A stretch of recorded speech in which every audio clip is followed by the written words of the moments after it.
Greetings. Greetings.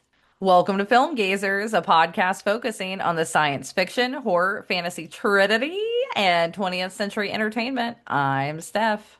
I'm Jess. We're cousins slash besties. Join us as we reminisce, discuss, and review films from our childhood. Oh, you always crack me up how you do. And Pause because I know I always run out of breath by and. I'm like, I don't understand how people free dive when I can't even finish the sentence. without gasping. Well, meowdy. Meowdy. Back in the saddle again. I can't. I love that we can't get high pitched when we do the Zoom recording because it's like this tone is Is it too cut high, out? and we're gonna cut it out. But that is right, everyone. We had to take September off, a quick medical hiatus, as my husband did end up having to undergo a triple spinal fusion. So Mm-hmm. it was pretty hardcore. The first week, is just uh, like you've just had major surgery, so it's pretty crazy. But he's already walking like a couple of miles a day. He's doing really well. Like he doesn't need any Mm-hmm. like walker now and stuff like that. It was pretty much just like a first week and a half thing. He's so much better than he was before, so this was exactly what needed to happen. So we're happy that it did get scheduled, like moved up sooner. So that was why everything kind of happened the way it did. But we're really glad it did, honestly, because now he's going to be basically pretty good for the holidays. He's able to stand up straight, like things he couldn't Mm-hmm. do before. He's not going to So be in pain. yeah, in constant pain. So it's been great actually. There was no complications. Like it went as best as it could. It literally happened the day after or the day before my birthday. So that was my birthday wish. I was like, just let this go as smoothly as possible. And it's like one And of look at the there. only birthday wishes that ever came true. So yeah, so I'm taking that as 100% win. I was like, yes. So obviously during that time, I've been doing a ton of watching of things because I was home the first week after he got out of the hospital. And so obviously, when you're like on painkillers and you can't do much, you watch a lot of movies and TV. So Mm-hmm. before I get into all of everything that I've kind of been catching up on, what have you been watching and doing? I've also watched quite a few movies with your husband Yeah, yes. while I babysat. When I first went back to work, I was so paranoid about him being alone by himself, like in case he fell or whatever, because this was when he was still having to use like the walker and stuff. And so I made her come the first 2 days that I worked to see how it went. Yeah, and we literally just sat on the couch and watched movies. We watched Half Baked. We watched Ricky Bobby. We watched I like that you just call it Ricky Bobby and Talladega Nights. Talladega Nights. To me, it's Ricky Bobby. Also, let's see what I've been watching. I restarted Only Murders in the Building because they came out with two seasons that I haven't seen. Oh, yeah, I'm real behind. I think I only watched the first season. I watched the first three with mom. That was like our Mhm. show that we watched. But she watched it without me.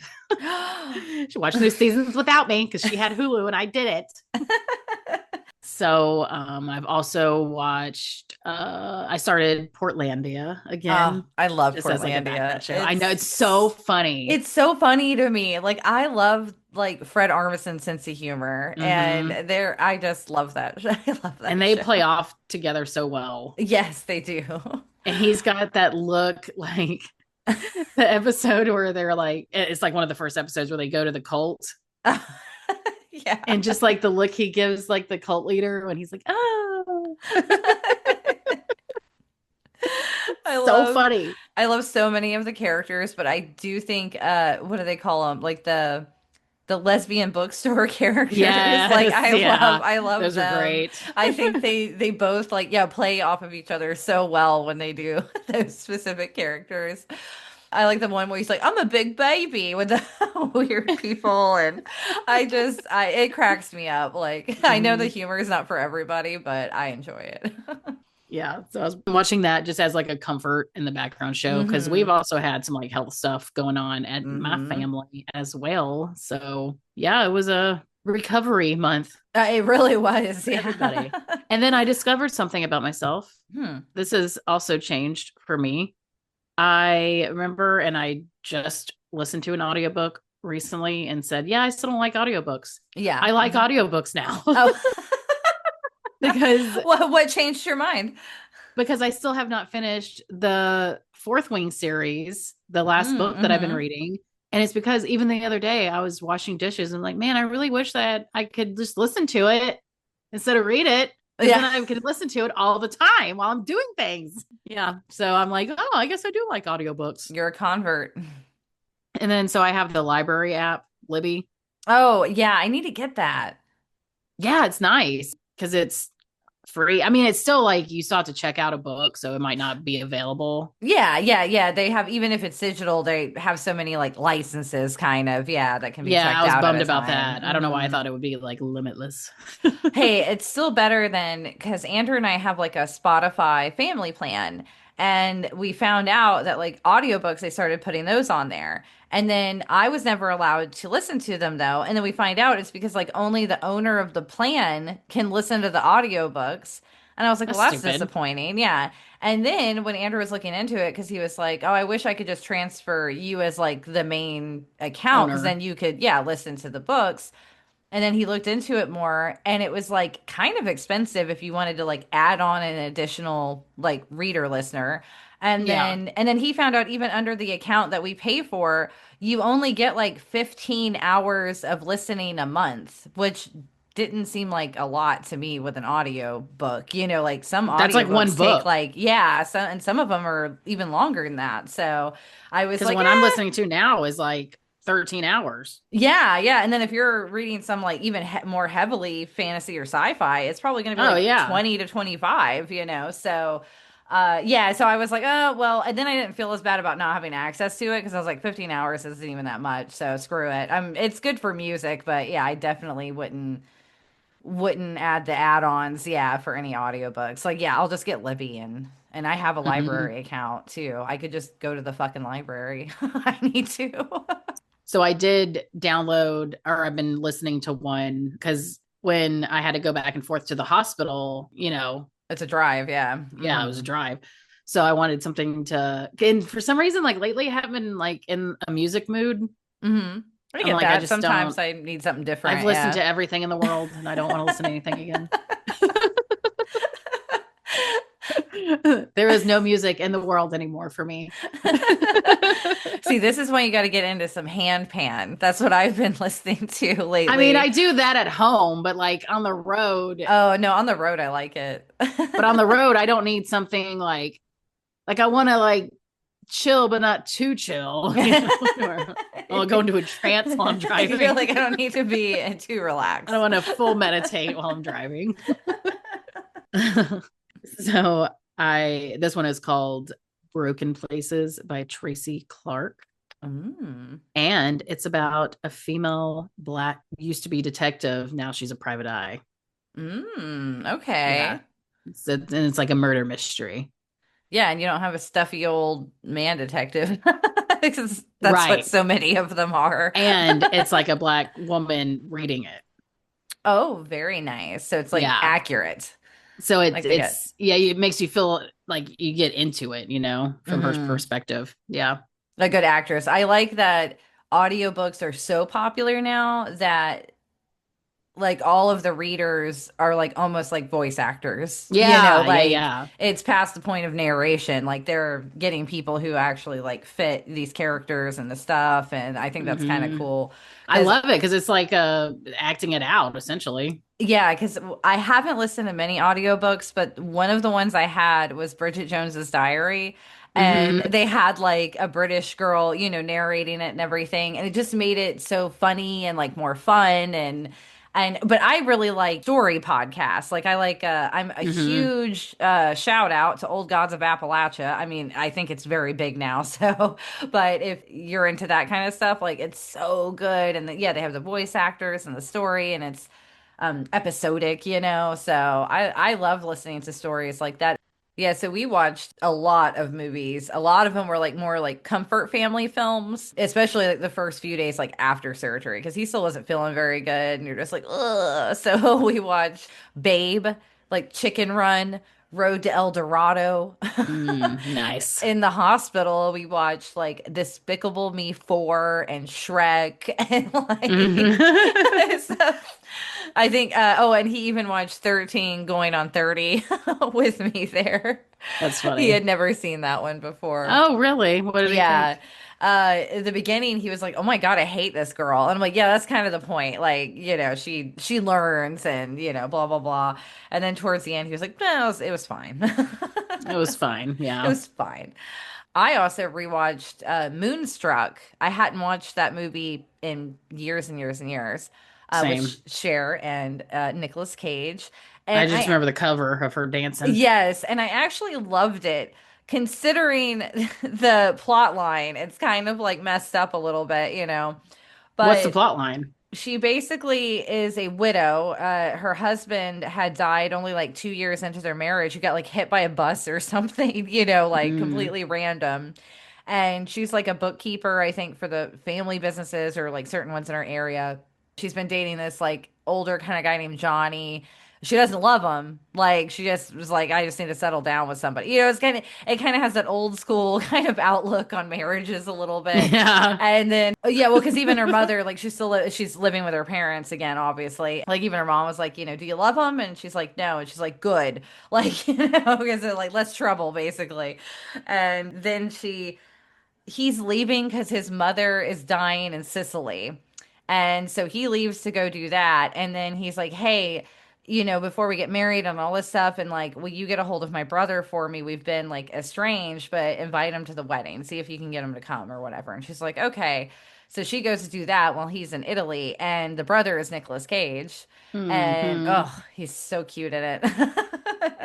I bet. It's His like act, 80s Nicolas Cage. yeah, and the acting's so outrageous, like even from both of them, but for some reason it just really works in this movie. Like it probably shouldn't be considered good, like to an extent, but it was just so cute and I just loved it. It was very good. So you can tell it's part of their like Criterion collection for a reason. It's like just one of those kind of older school films that doesn't have to go too overtly into backgrounds, but it goes in enough like to give the character development. But if it just feels like one of those classic movies you would like maybe if you were reading about like screenplay writing, you'd be like, "Oh, you should Hmm. watch this." Like it just really captures the story, I guess in like how it's laid out or paced. So it was fun.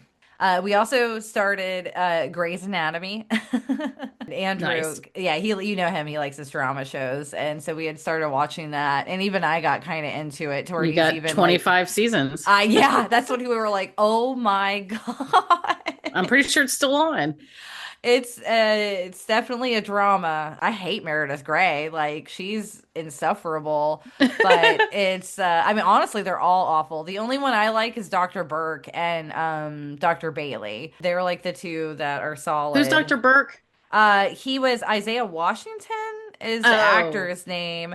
But I think yes, yes, didn't he yes, get yes. kicked off later for something? Yes. I don't even know what it was, but He I know. called George, Hmm.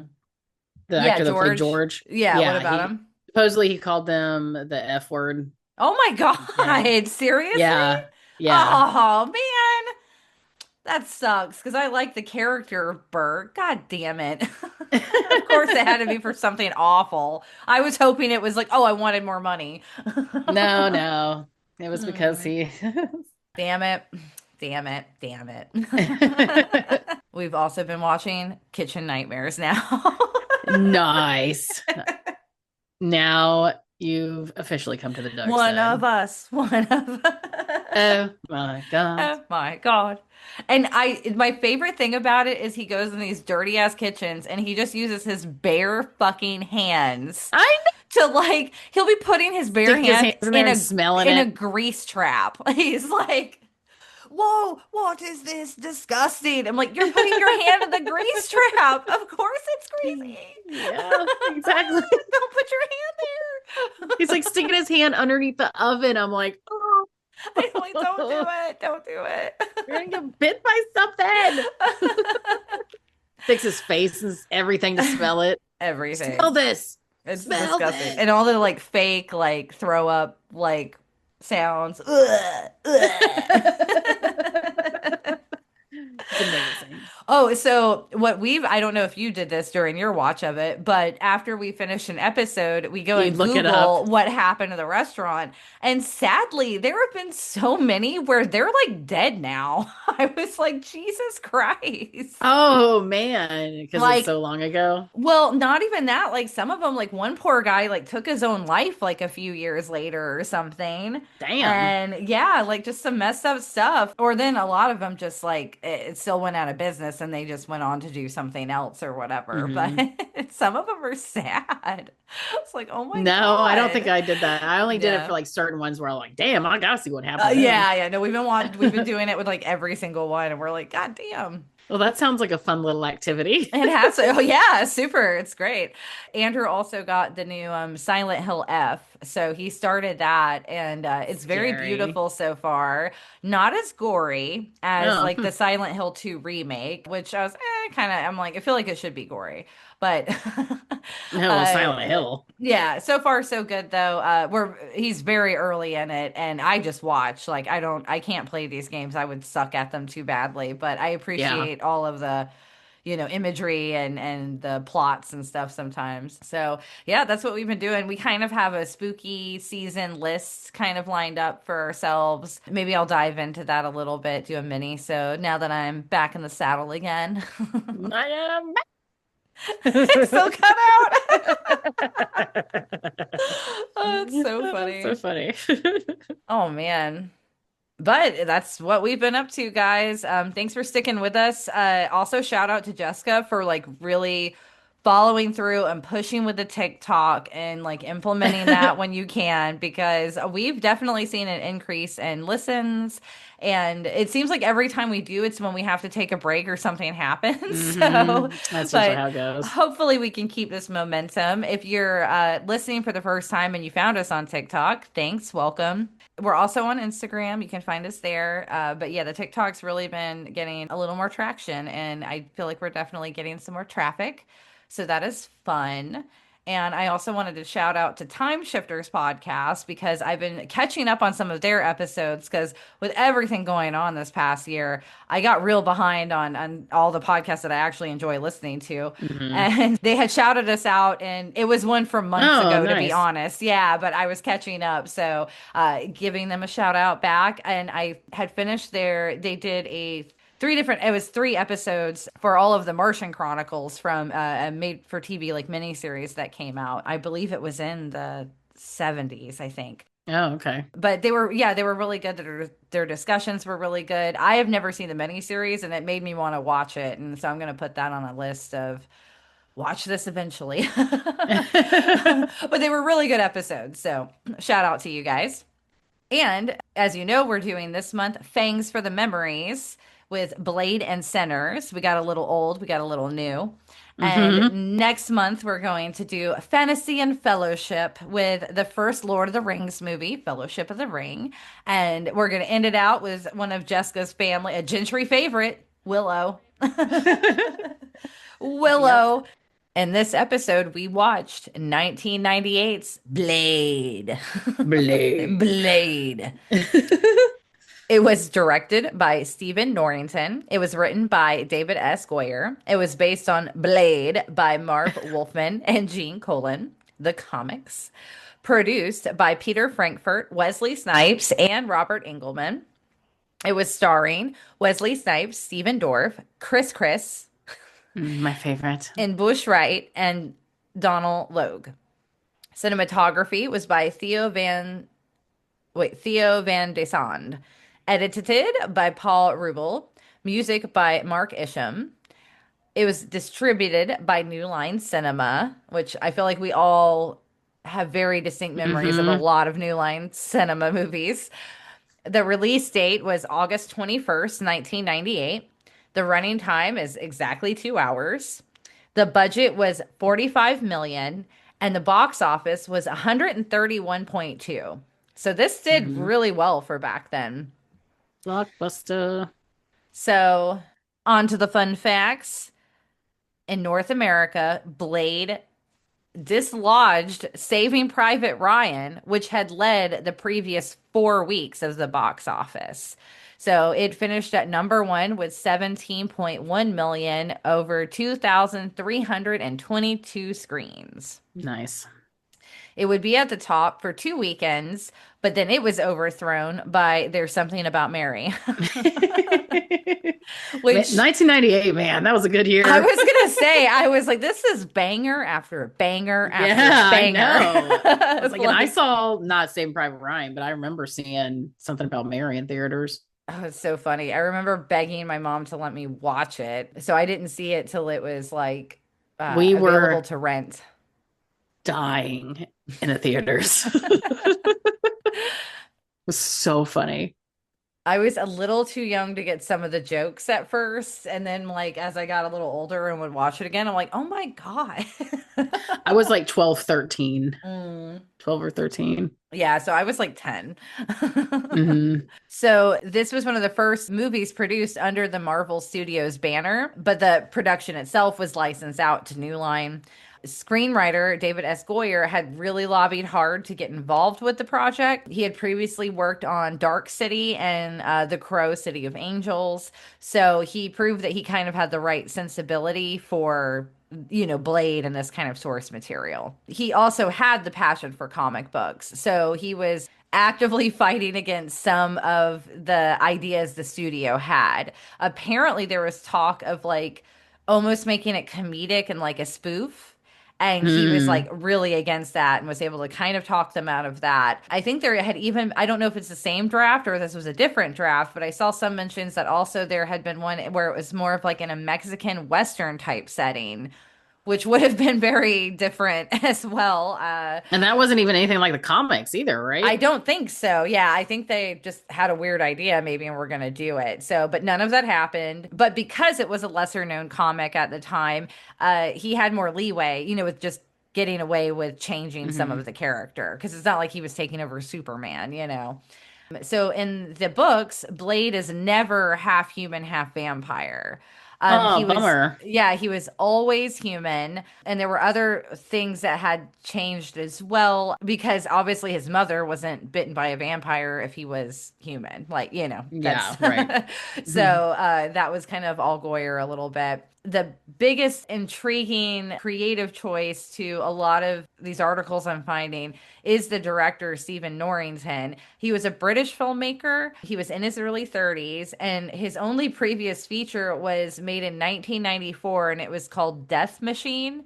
And it was a low budget, like Terminator-esque sci-fi film, is how it was Hmm. described. But he did previously work on some special effects for Aliens, so he had worked in the industry a little bit still, just hadn't done much directing, I think, yet. So it's quoted by from Goyer saying Stephen Norrington had made one very small film that very few people had seen, but we liked the fact that he had this kind of insane, crazed energy, and that he was coming out of left field, and he wasn't the usual choice. Because of that, that's he believes that he had actually elevated it in a way what would have just been a glorified B movie.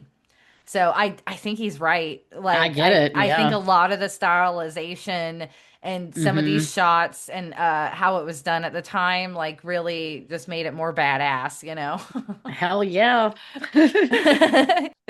So many of the handheld shots were accomplished with a special anamorphic lens camera that also had a single unit sound, apparently only one of its kind in the world.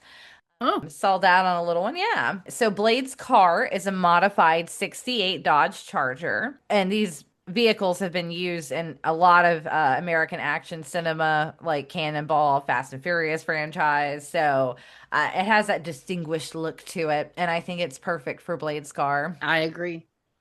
So Pearl, the giant vampire. Yeah, the giant vampire. That costume would take Eric Edwards, the actor, about 45 minutes to get on. It was also coordinated with two puppeteers, one working one arm, one working the other. And the set was built entirely around it because it was so large. So funny. Yeah, so that was interesting. I totally forgot about this part until I rewatched it Oh, again. really? Yeah. That's great. You're like, oh shit.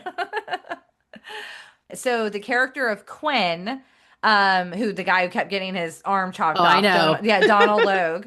Oh, I know. So he originally had a very small role, but everyone found him so funny on set that they let him expand his character, and he was basically allowed to ad lib like Oh, huge nice. portions of his entire dialogue. So like he Nice. basically, yeah, he made the character kind of and infiltrated the movie because he was so ridiculous. I mean, I loved him. He says my favorite line throughout the whole movie. Wait, what is that?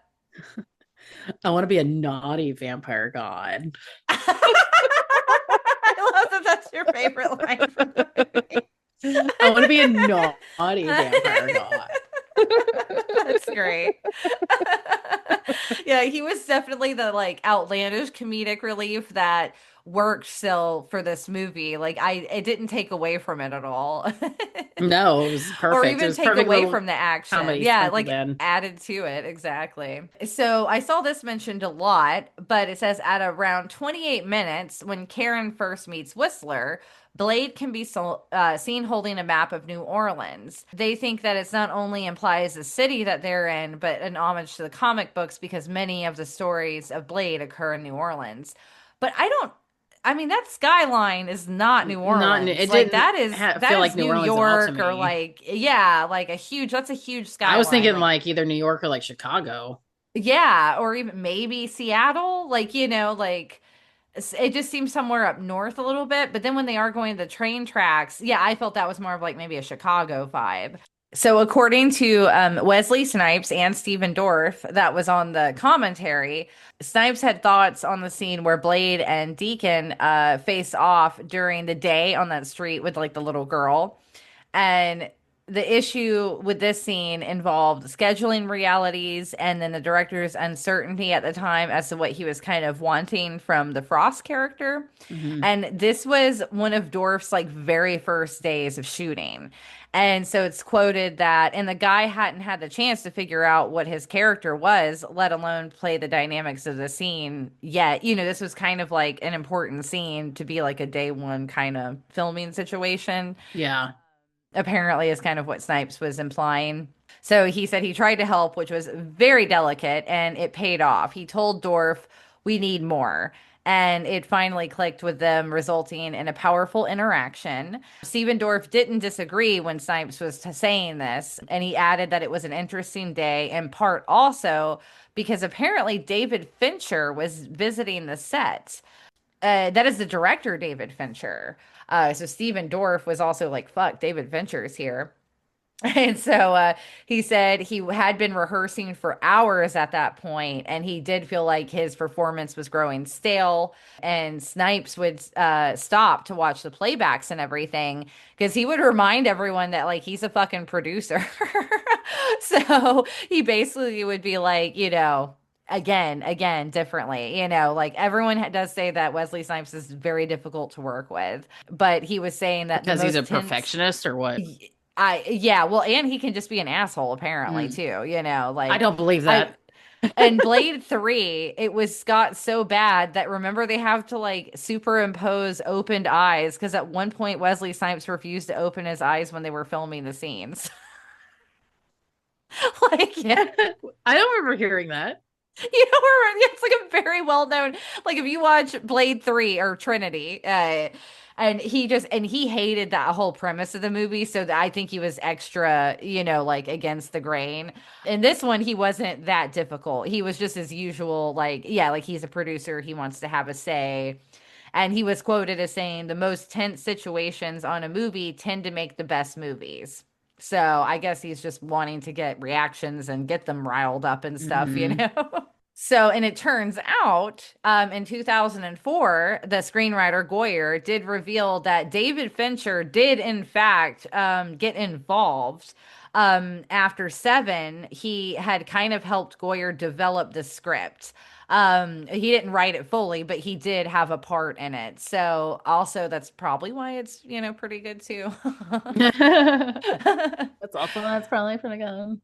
So there was going to be a different ending where Frost like turned into La Magra like completely, which would be like a whirling dervish of blood is what it was described Do as. you not remember And this from the DVD I special vaguely features? remember it. Yes, I vaguely remember it. And I remember it being dumb as fuck. So Dave, we were yeah, talking about this last night. He's like, do you remember? And he was like, it was a blood tornado, and Stephen Dorff's face popped out and be like, what are you gonna do, Blade?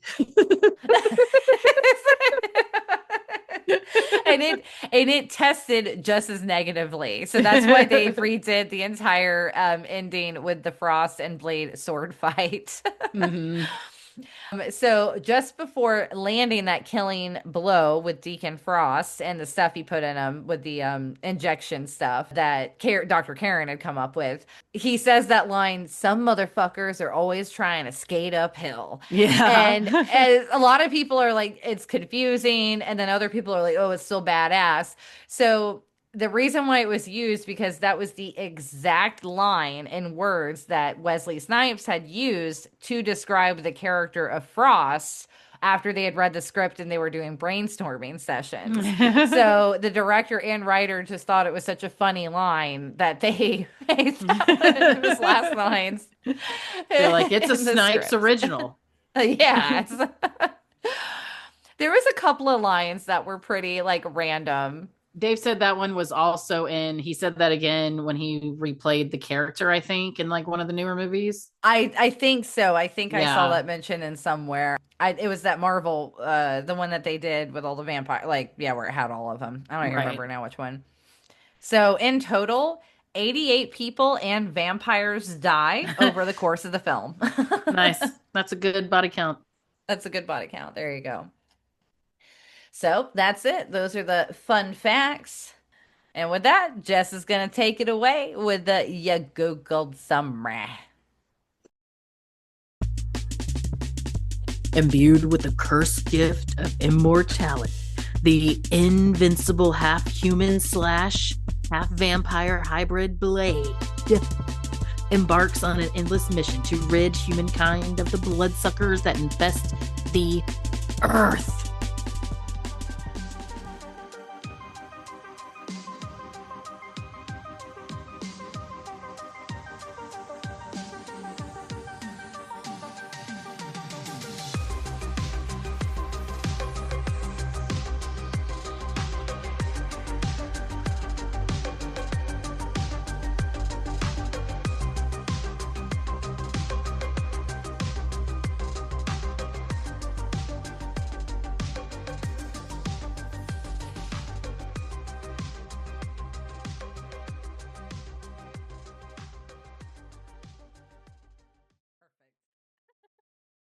So when was the last time you watched this one? I guess it's been longer than I thought it has because I forgot about a lot of it. Ah, really? So it's probably been like 8 years, maybe. Oh, yeah, it's been a little while then. Probably when I first moved into this house. Nice. So it turns out the last time I watched this was just in May. Oh, really? Yes, because we had like I said, we've been working on our Plex server and stuff, Hmm. and this was one of them. And I said, I fucking love this movie. I Yeah, do I too. watch it every couple of years. I watch it. It's my Twilight. Like it is. Because when this movie came out, and then I had it on like VHS, probably a year or two after it had come out, and I had the biggest crush on not only Stephen Dorff but also Wesley Snipes. So I mean, this was my Hmm. Edward and Jacob. Like, I mean, same for me because I was 13 when it came out and I was in mhm. love with Chris because Yeah. of A Star is Born. And I wanted to be Blade. Yes, I was you're like, if I right. could just be Blade, I would choose that. That's what I would choose. But yeah, and also he's fucking so hot at this Yeah, movie. they're all this movie is just eye Yeah. candy. You got No, Chris, Stephen you got Dorff, Snipes, you this got go Steven around, I'm Dorff. like, no. No, no, but young, like, Uh-huh. early teens, Stephanie, absolutely. Like, he had that bad boy, like and he Dirty. had and he had the scruff, yeah, and he was kind of dirty and like, ooh, and then you have Wesley Snipes and he's just fucking Hmm. jacked and like clean cut, like That yeah, and then haircut, yeah, so oh my fucking God, that cool. haircut. And then you had Whistler looking like the elderly, like gray fucking silver fox, And like, God damn, I looked it up. He was 59 when this movie came out. 59. Yeah, no, he looked great. His Like guns, I damn. know. You're like, oh. I was like, oh, Whistler. So, so just to point it out to everyone that this was definitely one of our eye candy movies Oh, during our yeah. young adult years, for sure. And the soundtrack was amazing back then. Amazing. It was so good. So yeah, with that, obviously we have many great memories of this movie. I watched it a lot with one of my aunts. I watched it at home all the time. It was one that I would like put on, and watch like before I go to bed at night and stuff. Like I have seen it so many, even Andrew makes fun of me because he likes this movie okay. Like it is not one of his favorites at all. Mhm. He thinks it's kind of cheesy. But I'm like, nah. He was like, oh, are you doing your 30th rewatch? And I'm like, probably more like 3,000th. Like, I've You're seen like, this in my movie life? so yeah, in my lifetime, like it's a lot, dude. Like, I like to rewatch movies anyway. Yeah. So with that, we'll just get into it. We're talking about the soundtrack, intro scene when you get the blood rave. I mean, I had that burned on a CD, like all Oh, fucking, like, what yeah. was it, like 14 minutes long or something? Yeah. And that's like one of my core memories. Yes, and I remember us dancing to it and like in your room with a strobe light all the That I time. remember sitting in my brother's truck when he got his new sound system, and he's like, we gotta Oh, ride and around and listen to and this. And it didn't he have like was, I tens and felt, that little, yeah, like oh yeah. it was And you could feel it like it was in your back, like, you could feel your brain stem moving like that. yeah. I remember that truck. I remember riding with him one time. He took us to like network video, and I had to sit in the little bitch seat that was that little, yeah, that like folded out, and I'm A little right fold beside out little yeah, the seat. fold out. That was right beside the speaker, and it was just boom, boom. Like I felt it in my heart. I was like, I don't know if I can breathe right now. This is like changing my heart rhythm, I think. But it was You just so gave me cool. AFib. It was pretty badass, man. I'm not gonna lie. Like I felt like the coolest person in the world in that moment.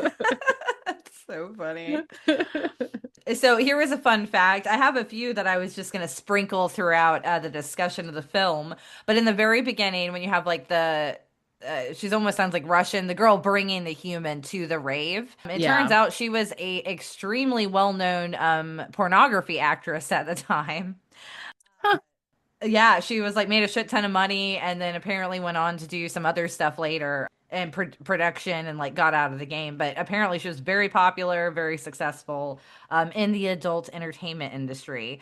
So that was like a cameo for the people who were aware of that at the time. Oh, nice. I was Yeah, not. obviously we were children, so we were unaware of that part. This is going to be one of those episodes where we just love the movie so fucking much. Like, I don't want it to just be a big circle jerk of like, oh my God, it was so amazing. But I mean, it's gonna kind of be that way. Oh, there's still things to pick I apart for agree. There was sure. still some things I noticed where I'm like, okay. So I think this one we will go a little chronologically just to keep all the notes in check and everything. So yeah, to begin with, the bloodbath imagery was still magnifique, is how I wrote it. It Yes. was just awesome. Like the camera angles and like how crowded, and like almost claustrophobic and like there's so many bodies, and then when the blood just starts pouring, and it was just so Mm-hmm. The cool. only thing that was cheesy is that everybody was like roaring like lions. Yes. Rawr. Rawr, rawr. Rawr. That they don't do that throughout the rest of the Well, movie. they kind of have them make like kind of like guttural, like growling sounds at times, but that was Yeah, more of, but not like yeah, that. it was more of when they were like injured and stuff, when they kind of had them do that. But in that moment, it was definitely just for the intro of like, rawr, we're vampires. Rawr. Rawr. Like emo Yeah, kids. Rawr. rawr. And the blade entrance is still badass. You get Hmm. that bottom Oh part with yeah. his feet, like I love any good like action kind of movie with a badass character, and you get from the feet start and then it moves up, especially when they're Yeah. like such a hulking figure like Wesley Snipes is in this movie. And oh, Hmm. the costume, like Perfect. perfect. Like he just looks so And he just good. wears He it Yeah, so he well. The does. way he can whip that jacket around. Hmm. My favorite scene, I'm going to go ahead and tell Hmm. you, is there are worse things out tonight than vampires. And she says, like, what? Hmm. And he says, Like like me. me. And he does that little with the sword and puts it Yes. in his back. Yep. Sound effects. I was like, oh.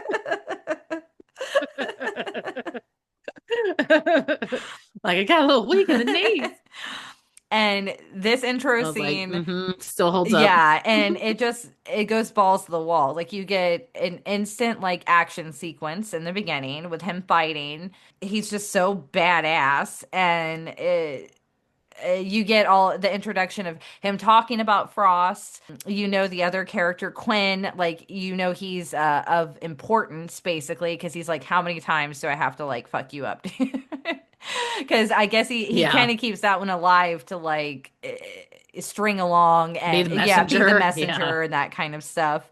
He quickly disappears. We can see that he also has extraordinary power, basically, before they super imply what he is at this point.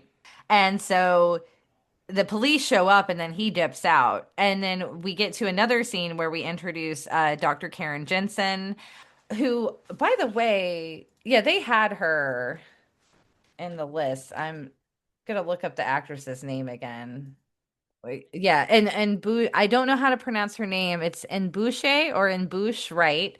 She was amazing. She, to me, also during this rewatch, it made me have a deeper appreciation of her as an actress and how she carried her character, and how this film wouldn't be what it is without her being also a very Hmm. strong female lead. And like looking back too during this era of entertainment and what I was watching during the time, she's kind of one of those few characters that is really strong. She's smart. She can kind of still take care of herself, even though she does need Blade's help. But they don't make her a damsel in distress too much. Like obviously she's a Right. human out of her element, but She's a yeah, she's a scientist. scientist. She's smart. Like they don't make her ditzy. They don't overtly sexualize her either, which I also And they really don't like appreciated. have the only like love scene they have is the blood sucking scene. Yeah, like, and it's stuff with the vampires, and then that one scene with Yeah. her is like it is overtly sexual in that moment, but that's more of just how they're I didn't talking. mind. But she didn't have to be naked to do it. Like I felt like she was handled as a female character differently. So I straight off the Right. bat want to say that I really like that. Now watching this with more of like the critic and our reviewer kind of lenses on, I'm like, she did a great fucking job, like, and Hmm. she was very beautiful too. I was gonna say she's a beautiful woman. Like Hmm. she got perfect skin. Yes, Frost was not lying when he was like, "You got great skin." When You got good he's like, skin, "You got good girl. skin." I'm like, "She does. She has beautiful skin." I was like, I like the tank crop top look that she wore with a Yeah, jacket. like I really love the costuming in this movie. Hmm. Yeah, Whistler looks So badass also. Yeah, like everyone looks cool. Even Frost for the time, because he's supposed to be kind of a little more trendy. Like him and the little blonde vampire, like I thought they looked really Hmm. cool together all the Little time. ice princess. Yes, yeah, That she reminded me of. definitely. Everything was frosted in 98. Yes, it was very, very frosty. Frosted makeup, frosted tips. Yeah, very millennium because we're getting towards that, the Hmm. Y2K vibe. We're getting real close to Y2K, but still a little Night at the Roxbury. Yes, exactly. Like that club, the club scene vibe was still Club very scene was like still, mainstream almost yeah, it in terms of like fashion, yeah, and music. And yeah, so was a good time, man. so we get that great opening scene, and then they take it down a little in a notch, and we get introduced to her character. You're getting a little backstory that she used to date this other doctor there. He calls her in because the roasted vampire that he, like, say, chopped his hand off and set him on fire. The cops show up, think obviously it's a dead guy. They take blood samples, all Take his that. ass to the Yeah, morgue. she's a hematologist. So he's like, oh, look at these blood work. It's weird. This, dead guy's weird. And she thinks it's a ploy to, like, for him to talk to her. But he's like, nah, come check it out. So she goes to check out the dead body, and they're like, some stuff's kind of weird about this. And then the way this is another great scene, he just pops up off the table, charred, like With those with those eyes. eyes and just like his mouth, like how they did make it, like the vampire teeth and like kind of how the mouth sets, and like just Yeah. instantly like eats the doctor guy, like, and then she's just standing there like, oh fuck, and goes to run. He gets her. And then Blade comes back, like coming walking down the hallway, like came to finish you off. But I'm like, why didn't you just wait outside? I guess though he doesn't like to mess with humans too much. So if the police are there, I guess he just followed Yeah. them to the hospital basically because he knew the guy was going to be regenerating. And he takes Yeah. pity on Karen when he sees her bit and bleeding out on the floor. Because we get a flashback to his mother, basically had gotten bitten, and he was like, she died to his knowledge, and he was like ripped away. So you get this one like flashback of like what from when he was a baby. Like I, that's the one Well, I thing. read another synopsis that said, what did it say? As soon as that happened, like then he awoke as a vampire. So when he was born, he was already had like that Capabilities. immortal, whatever. Yeah, Okay, capabilities, okay. So even as a that baby. would So he had that memory. that would make more sense because I'm like, how the hell does he have this memory? You're like, how does this baby have this I memory? know. But yeah, because he was a vampire, Mhm. half vampire baby. So yeah, he takes pity on her, but I love the scene is when Blade does show up and Quinn is all charred and everything, and he's gonna try to fuck with him, and he's like, "Get out of my way, you freak!" When he's the one that's like charred and like.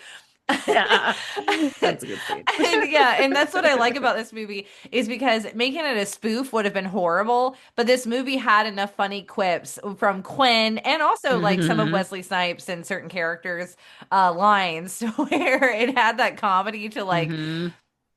to take the moment down a notch, but then still keep you going. Because after that, the cops show up and they're shooting at him, and Wesley Snipes is just like, "Motherfucker, are you out of your mind?" Yes. He's like, "Motherfucker, are you out of your mind?" Like, it's like, "Are you serious right now, Well, he bitch?" I says know. Just like his it. delivery of the lines, it's just wonderful for Yeah, me. perfect. And also, I just want to point out that those cops were shooting very indiscriminately, considering they Yeah, thought she right. was taken as like a hostage or something. They didn't give a shit. They're like, well, I guess because they're vampires Probably, also yeah, on the force, dole. on the We dole. also get introduced to basically their bat cave, which is where Whistler is, and we also get his introduction. And he's just a Hmm. fucking badass too, dude. All of this Hmm. movie is 2 hours long. I do feel like it's well paced for the most part. I do think the last hour of the film, the first half is very good and goes seamless in my opinion. It's the latter half that struggles more for sure with the pacing. Hmm. as always in the intro of the movie, we're getting all these introductions. He's a badass. We have Dr. Karen Jensen introduce Whistler, the two side characters that are going to be working with Blade. And then we finally get more of Stephen Dorff during this point as well. We get a lot of back and forth between what's going on in the vampire like community and world, and then what Blade and Whistler and all of them are getting up to. I do have to say though that Stephen Dorff after this watch is basically like Voldemort. Because He's like, kill everybody. yeah, and then like there's this high council of vampires who are pure-blooded, and meaning that in this lore, the vampires can be born and everything, and they have Born. their own children. And I want to know more about that. I think in this respect, it's basically like the vampires are their own species, like just to begin with, kind And of then thing. And they could have their own children, interesting. everything like that. It's just that, if they don't fully eat and consume the human that they've bit, they just then get an infection. Because that's what Dr. Jensen implies when she takes, like, whatever it was. I believe she said they Yeah. were testing on sickle cell, because she was like, oh, well, it'd work on Right. me. Because she was basically talking to, like, RNA stuff and, like, the stuff that comes with, like, Hmm. making vaccines and everything. So Right. essentially, for her, because she was human, she gets to treat it like a virus. But later, she does talk about how she was like, I don't know if it would work on anyone who was born as a vampire. Because that's what she's telling Frost in the Hmm. end. She was like, you're just a walking Because you're virus. not a poor You're a blood. walking STD. Yeah. I love that line, which is like, you're so He's like, fucking. shut up, Yeah. bitch. She was like, you are nothing. Because, yeah, he is very much like always getting this shit about like pure bloods, pure bloods, pure bloods. And he's just a lowly mud blood. It's like what basically is it feels like. I'm like, oh my Yeah. God. I was like, Hmm. it's just like, I was like, did she steal the idea of Voldemort from She's fucking Deacon Frost? 'Cause still Blade. She stole it from I Blade. know. Because it's so spot on, and then he's not even a pureblood, and yet he wants to destroy like all the things and blah blah blah, and kill all the purebloods, like while making instead of wizards, it's vampires. Like it's just so. But my question is, if they turn everybody into vampires, where's their food source? I also was going to say that because basically we discover that Deacon Frost has this grand plan where he has been trying to get their old ancient stuff like translated for this particular prophecy and for La Magra, which is a blood god. And he's supposed to be like a tornado of blood and then he's like everything it touches just will turn. And that was my thing. I'm like, okay, vampires want to take over the world and you keep saying that like humans should be your cattle. But if you bring back this god and it turns everyone to a vampire, yeah, what are you eating?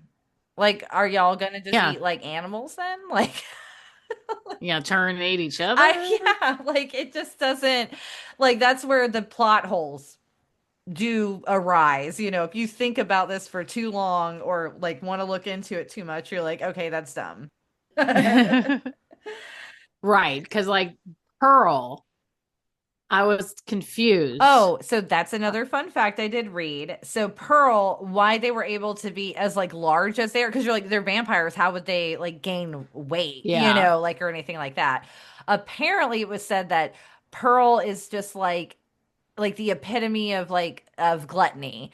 And Pearl actually physically eats the hearts and like organs of their victims. So I guess they are still consuming Okay. food. It's just more of the blood-rich organs and everything and hearts and like babies' hearts or something is what something said. So like Hmm. yeah, so I guess that's supposed to kind of be the explanation of the Pearl character. So I thought that was interesting. Interesting. And then, so this okay, because this was during the Steven Dorff scene when you're like, oh, he's a bad boy against the Vampire Council, and I put, oh my God, he's so hot, smoking a sticky, and he has this overdone like. It's a haircut that looks like would be in like a Supercuts catalog, like from that year. Yeah. Some like guy, like hair model. It's like, and he has this PC Like little. that guy on Instagram that goes through Yes, the yeah. hair cutting books. Yes, just like that. That's what that haircut reminded me of. It was not very good. The thing I thought the funniest was his mouth the whole time was trying to like close around those giant fake teeth. Hmm. I was like, the whole time he's got this like giant, Like underbite because he's trying to get or Yeah. overbite because he's trying to cover up those fake teeth in his mouth. Hilarious. Oh, it's so funny. And then the way she's putting on sunscreen on him. Oh, later. Yeah. So funny. Yeah, because they do establish the lore. Because basically, when the Karen character is bit and Blade takes pity, takes her to their hideout, you find out that Blade takes a serum basically to satiate his thirst. So he doesn't actually drink blood. Apparently, he can still eat, I guess, and stuff too because of his human side, but he still has a thirst. So we find out he takes serums and they inject her from a witch doctor. Yes, and they let her know too that they're like, listen, you got a 50-50 chance, like with the serum being enough to stop basically you from turning.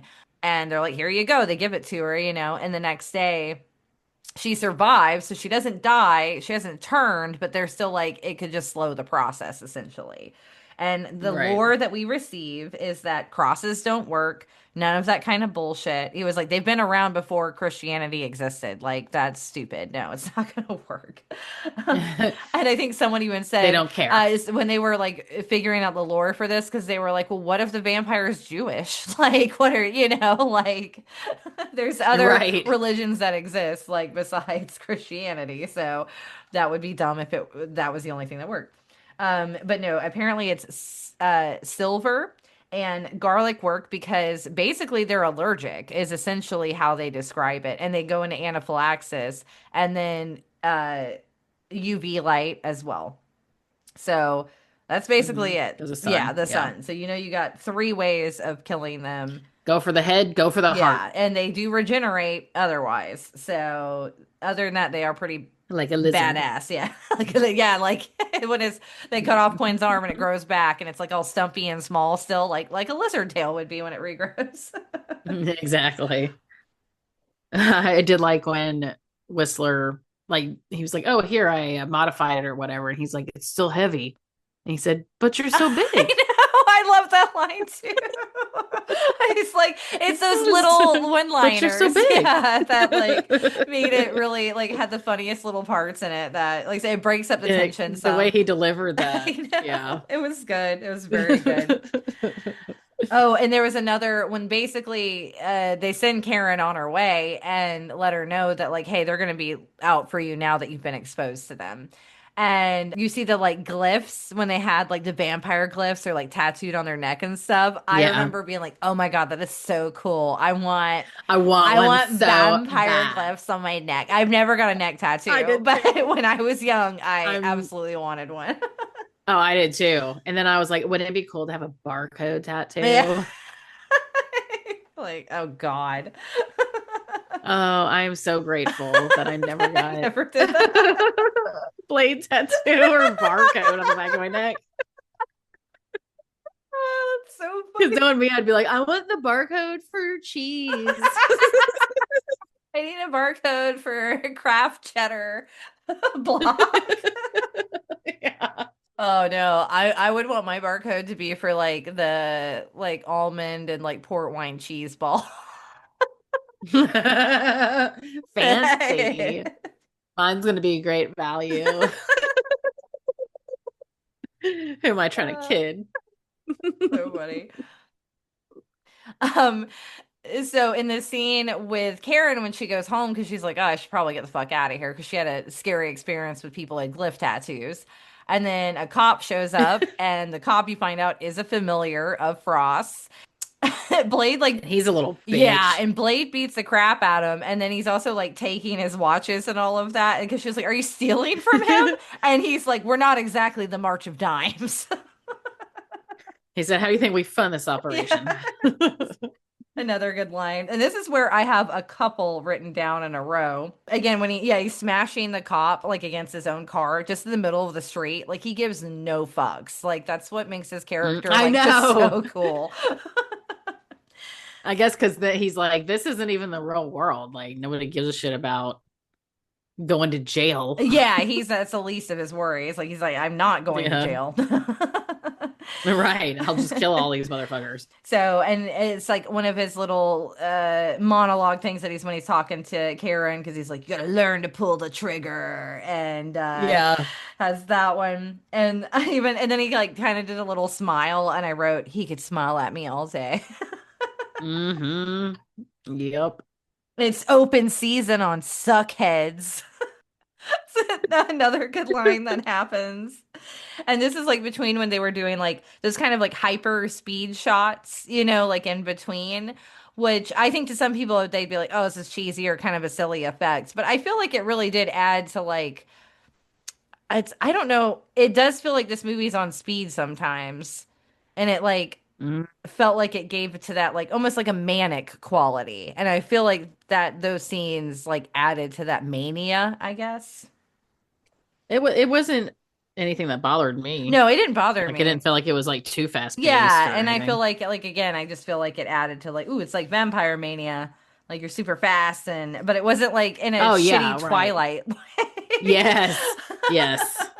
Now I will say some of the special effects were Yeah, some of the CG that you could tell they kind of like, intertwined the practical with the CG held up way better than, yeah, than the straight some of the CG. stuff later, especially with the like Magra, La Magra stuff or whatever, it does get bad. Like the Hmm. Pearl scene still looks good because we know that Yeah. was like a big suit and everything, and then they added, probably a little pizzazz to it over top.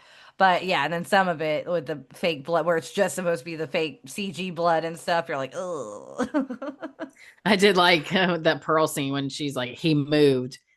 And even Blake was looking at her like, I know. And damn. his little whimper at the end, he's like, oh, I hated it. I was like, I could have done it. um, Couldn't have Oh, done when it. they are at Pearl's though, and they do have the scene of him fighting the younger girl, and that's another fun fact. It was the younger girl in like the schoolgirl outfit. Yeah. She was at the time, she was a very accomplished martial artist in Taekwondo. She was literally second under Billy fucking Blanks. Yeah, Whoa. so she was like top tier. Tybo. And that was something the director, I believe, was later saying that he was like, Wesley Snipes is a good martial artist, especially for someone who got into it during their adult years. Like he hadn't been trained since he was a child or anything. He was just really into it and enjoyed it. And they were like, why he looks like why he's so badass in this film. They say it's not just because he is badass. They're like, he's and like they even said, like he's a good martial artist, but he's not like, top of the line. So this girl, like they got girls like her and these people who are like very high up and have been doing it since they were like 4 years old.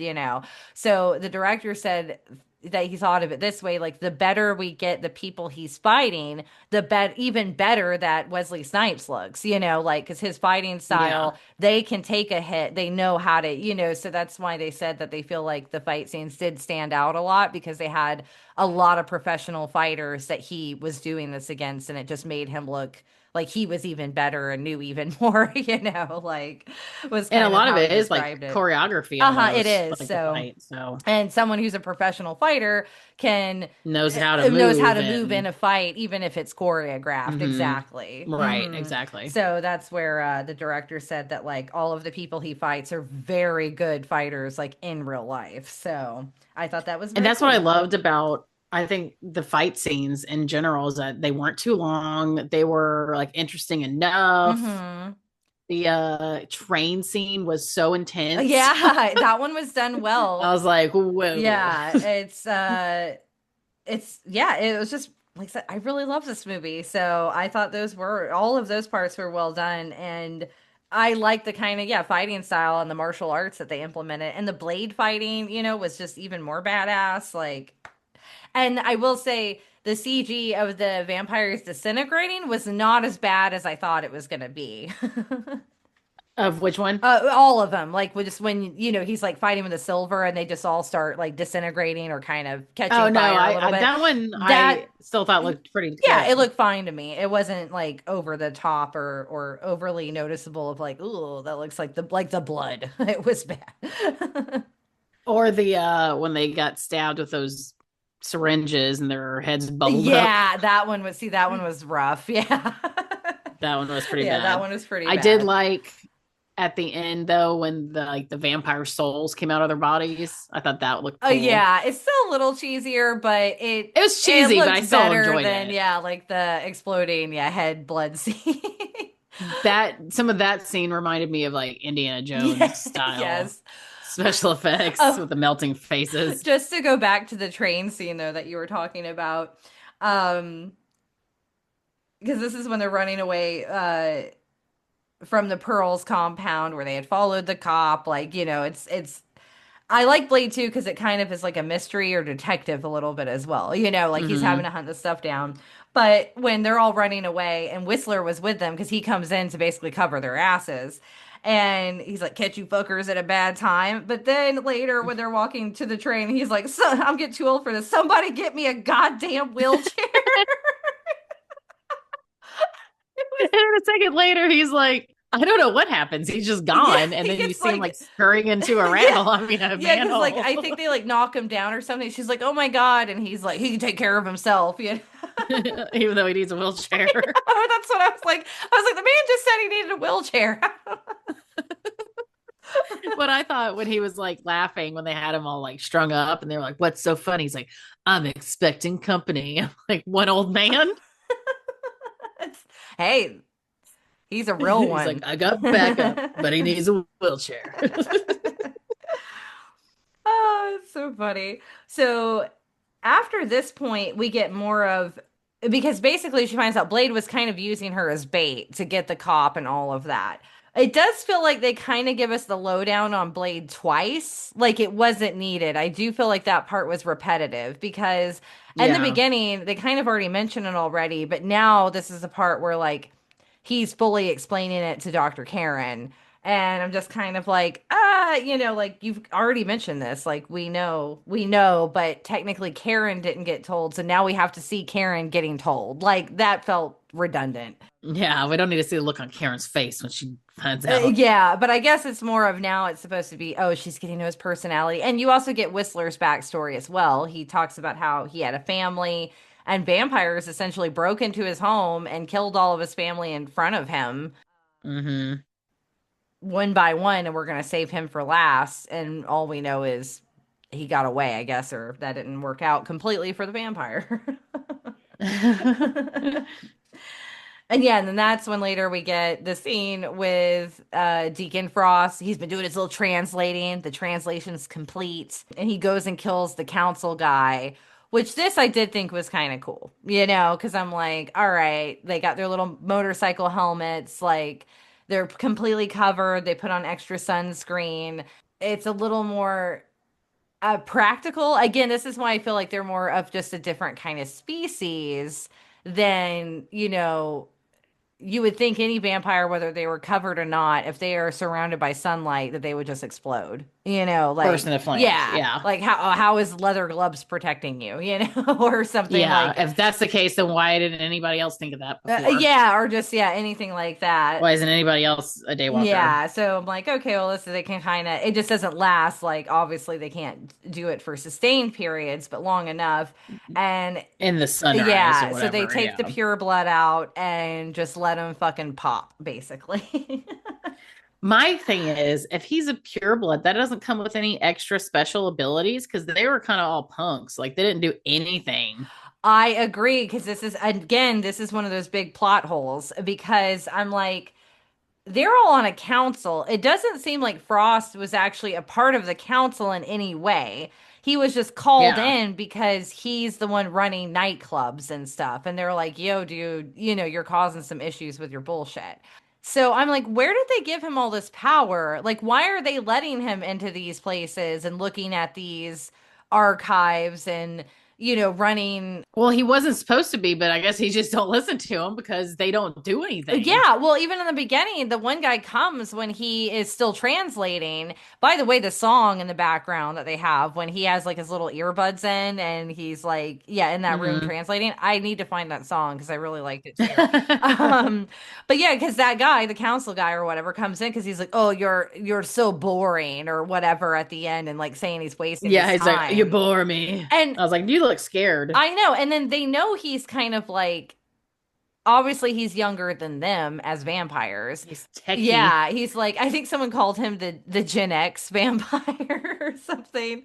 Because he was the Gen X vampire. So yeah, Because that was young yeah, then. exactly. So he was like the Gen X vampire. And I'm like, if that's the case, then, and is that just, are we supposed to take it as like that's how, like they did not, that's how unseriously the council took Frost? Like, oh, he's just some young guy. He wants to do his parties, like his bullshit, whatever. Like, was it that? Or like, were they just that dumb? Like, because you're like, he's building up quite a following. Like, he has people that work for him. It seems like more than y'all do. Like, Hmm. Frost has like 20 fucking security vampires around him at all times. And like, and the vampires are all supposed to own the police force, but why do most of the police seem to take more orders from Frost than from the whole vampire council? Anybody, Like, yeah. yeah, like, see, that's again, if you look too much into it, it does start to go off the rails, like, kind of plot wise. Yeah. Because like what do you do other than just sit around looking pretty because you're a pure blood? I think, I guess it's supposed to be there more of it just, Maybe they're like royalty where they don't do anything. They're just a I feel figurehead. like they're board members. Like, I feel like they're more worried about Yeah. a money bottom line. And yeah, and being able to keep the money flowing within the human society. You know, like they said, they're like, we've flown under the radar for thousands of years. What makes you think that your stuff can work any better? You know, like we have it this way because it works. He's like, no, no. I don't understand why they wouldn't have killed Frost themselves. Why they wouldn't have been like, we just got to take him out. Like he's becoming too much of a liability. And I Right. kind of wish we would have maybe got a couple of scenes that were with the council that didn't have Frost involved, where maybe they were like they just didn't really show that at all. They just, yeah, seemed like a bunch of fucking pushovers. Hmm. And like I said, he didn't even put up that much of a fight when they ripped his fucking teeth out. No, he's just like, do what you will. I know. And I was like, mhm. I guess when you've lived that long, though, you're like, fuck it. I've seen enough. I- uh, And I was like, so Frost is dating his mother and yeah, the blonde I chick? don't. Vampires aren't really monogamous. Like we know this. But I'm like, does she even get to leave his coffin? Yeah, that's the thing too, though, is they only show her ever like coming out of the coffin. So you're like, where else has Yeah. she been this whole time? Or we're just conveniently not so, supposed to have seen her. Because And you're like, that's the life you want? that's the big twist later in the film is Frost is getting all ready. We're getting more now to the climactic points, but this is where too like I said, it goes a little second half isn't as strong as first half is all. Because Hmm. we start getting to some of this weird stuff. And then with the mom introduced, I didn't like the mom. I get why they did Mm-mm. her character the way they did. But yeah, basically Deacon was the vampire that turned his mother, and his mother had didn't die. She actually did get turned, and she's been fucking living with the vampires the whole time. Right. Never once checked on her kid, doesn't care. Didn't care. Well, she even tells him, like, Eric, your mother is dead. She died a long time ago. She's different. Let's make out. Yeah, like being like weird. I know, a little like, ugh, but that's supposed to be the vampires. They have no morals. So it all culminates though into the big ending where I guess Frost has also been excavating an entire site this whole time that's been underground, in this big city apparently, and In yeah, Egypt. I guess. Yeah, you definitely get those vibes. And again, yeah, he pushes all the council members. They all just fucking do it. Like again, it Yeah. was so Just dumb. stand It was here, so guys. dumb. I'd be like, I'd rather be dead than have like my soul ripped out of my body. Right? I Thanks. know. Or like do something like you said, don't you have strengths and like all these other people seem to be uber strong as vampires. Like, why aren't you doing I was like, anything? otherwise, it's better to be a turned vampire then. Or even kill yourself so that way they can't get what they want because they need your soul to like get it. Yeah. Like, yeah, I'm like these pussy ass bitches. Ain't never heard of sacrifice. Yeah, for the greater good, vampire race or whatever. I don't know. Like, so that way your cover doesn't get blown. So yeah, it basically goes down. He had even gave Karen an offer of turning her. He's like, hey, you can be a part of this if you want. And he even tries to get Blade on his side as well because he tells him like, hey, I'm willing to do a truce. Like, the whole goal is to basically be like you. He's like, you're super cool. Like, let's get real. He's like, you're the perfect specimen, Blade. Yeah, and Blade, of course, is like, no, fuck that. And Karen's also, that's when she's like, you're a walking STD. No, thank you. Like, I would just cure myself again. Because she does come up with a cure, as we had discussed earlier, but again, it probably only works on people who've been turned. Not sure if it would work with Blade. They dispose of her after a while. She has like a little fight scene with, it turns out, the ex-doctor, because this is where they do mention that sometimes when people are turning, that it doesn't go as planned and they get insatiable. Maybe they'll even eat other vampires. Like, they kind of lose their mind. And that's what happened to her ex-boyfriend. That she's like beat off with a bone or a stick or something. And then she gets the fuck It out was of there. funny because we were saying he was like, Karen, Karen! Karen, like Sharon, It like was. Ozzy. That's what it reminded me Karen. of too. Oh. So yeah, she's able to help Blade. They do capture Blade, of course, because he was dumb and didn't listen and did exactly what Whistler told him not to do. Mhm. But there was a big, like I said, a lot of action leading up to that point. Whistler's dying. Yes, the Whistler death scene is just heartbreaking. What I really hate during that scene is when he's telling them what happened and Blade is wiping him down with a dry ass cotton gauze. And I was like, dear God, please stop wiping him with that. You're just like making it so much worse. It looks painful. Oh, that's There's no funny. ointment on it. What are you doing? Yeah. So with that death, we know Blade is on a rampage. But yeah, like I said, he got caught, still gets end up. La Magra all happens. Like I said, they all burst in a little, their demon souls come out and like all go into frost. But Karen is able to help save him. That's where we have the woo woo. The woo Yeah, where woo. Edward, you have to let go. This is that scene. But I love how she's always like, don't stop. Don't stop. Yeah. You're like, oh, okay. And her like, like she did that And weird they throaty. did it for far too long. Like, it got to the point where it got to where it was like, oh, come on, this is just funny and stupid now. Definitely too much. Yeah, so now he's fully charged. Now he has blood, Now actual he's fully blood in him. charged. Yeah, he doesn't have a serum. He has real life blood. So he is pumping. And you have that awesome sword fight instead of the ridiculous blood tornado. Which, thank God. With the head popping out.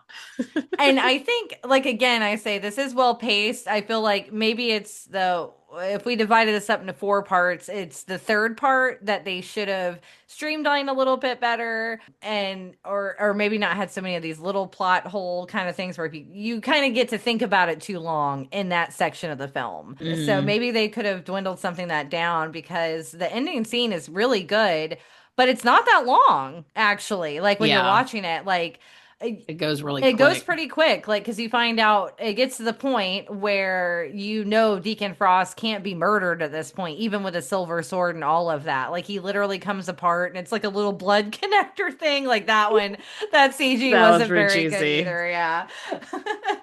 And I love it though when he does that, and then Blade looks and he just mouths the "what the fuck." What the fuck? Yeah.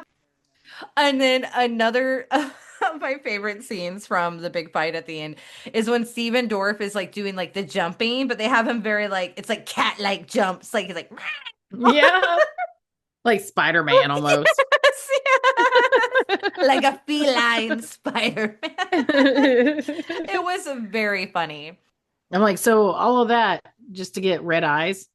Well, and he can't die.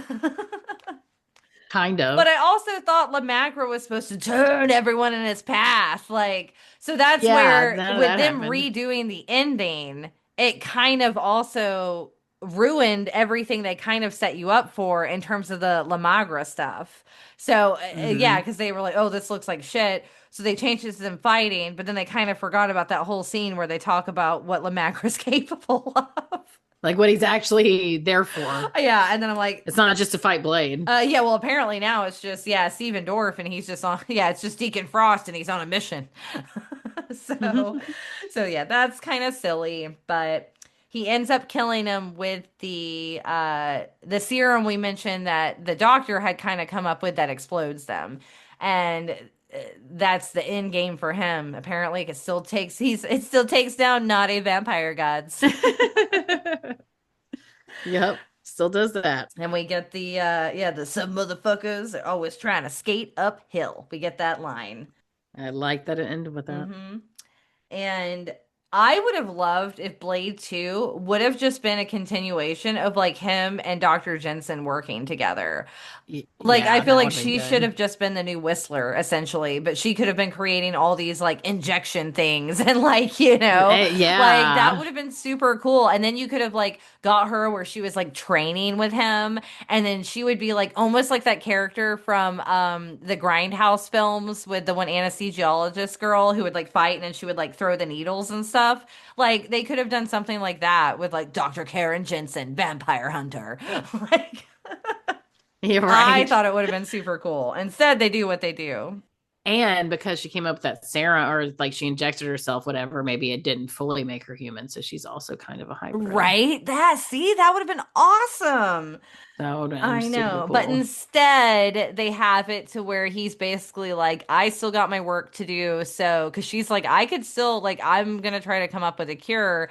And he's like, no, he was like, Deacon's dead, but there's still vampires all around the world. Like, this was one city, and like one council, I guess. Well, and she also said that, yeah, it might work, but you will lose all your vampire abilities. And he's like, I can't nah. take that risk. Yeah, he's like, I still got the war is still here to be fought, essentially. But he Hmm. does say, like, if you can basically make me a better serum, like, then it's game on. So I think they're implying that she probably does that for him, but it ends with just him being in Moscow and taking out some Russian vampires. And Yeah. you see like another safe house like thing. So basically, yeah, it's just like, oh, he just continues to be Blade. The end. The end. And Whistler never comes back to the other movies, right? No, he's dead, dead. So Definitely dead, yeah, dead. definitely Yeah. dead, dead. Okay. I don't know why I thought he was in more movies than the first I, one. for some reason, I remember the third one because it was so bad, in my opinion, too. Yeah. Oh, yeah. But the second one, I always have trouble remembering. So I think I'm gonna watch that one soon. The second one's where they're like the vampire, their whole bottom jaw opens up. I I think, yeah, because they need help. Basically, the vampires come to Blade in the second one because basically there's a virus amongst the vampires that's like turning them to Yeah. even worse. And they're like, oh, we kind of need your help. Yeah. They're like They're like, or it's gonna fuck everybody. insatiable. Yeah, because they were like these. Yeah. I think it's kind of basically almost like what they were talking about, what happens with that doctor guy. Like, maybe it was a Right. continuation off of that idea. Well, and I think Guillermo del Toro Oh, that's right. He does did do this the one. second one. Yeah. Yeah. So, oh yeah. So I definitely need to watch that one again and give it a chance because that one now I haven't probably seen in probably over 10, 15 years. Yeah, because I was talking about that too. I was like, oh, I think I'll just go ahead and watch. Might as well just go ahead and watch all of them. Yeah, yeah. Because, yeah, I got all of them on the Plex. So have at On the it. Plex. Nice. But, well, that was it. That was Blade. I still fucking loved it. It's a 3.5 star movie for me. Like, I just have a lot of nostalgia and I still think it's badass and I like all the fight scenes. I'm gonna say it's a 4 Ooh, for there you me. go. I mean, I'd Hmm. probably add a 4. It was just after this rewatch, I was like, oh, CG is a little bad in certain parts. And It didn't bother yeah, the me. glaringly I was like, it obvious was 98, plot like whatever. holes in some of it. I'm like, but Yeah, but that's not why I watch a movie. but yeah, I Blade, said it's amazing. still remember. I could still have the same feeling that I felt when I was 13 watching it, I think that's what it rewatching it is. last Yeah, night. like every time I watch it, I just like have that total enjoyment of yeah, that I the same and it's never wavered that much. Like it's always been No, it consistent. takes me straight back to how I felt back Yeah, then. really. Yes. Yeah. Yeah, because I was like doing my head along with the music. I Like I said, was like, so bad.